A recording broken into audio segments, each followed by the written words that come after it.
अस्सलामुअलैकुम। गल्फ खबरें में आप तमाम लोगों को वेलकम करते हैं। आज की वीडियो आप तमाम लोगों के लिए बहुत ही ज़्यादा इंपॉर्टेंट है और एक बहुत ही बड़ी ब्रेकिंग न्यूज़ है, क्योंकि आज के दिन सऊदी अरेबिया के अंदर मुकम्मल तौर पर एमरजेंसी को नाफज कर दिया गया है और 48 घंटों की बड़ी वार्निंग जारी की गई है।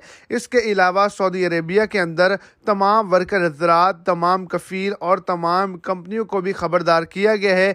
एक नए कानून के बारे में बताया गया है।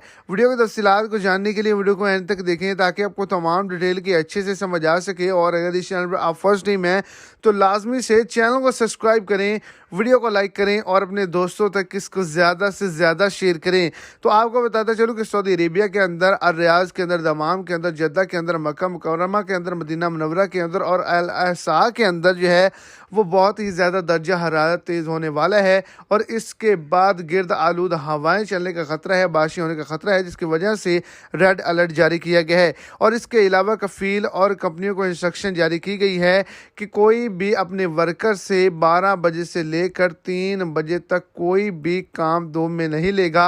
अगर कोई कफ़ील कंपनी ऐसा करेगी तो उसके खिलाफ सख्त कार्रवाई की जाएगी।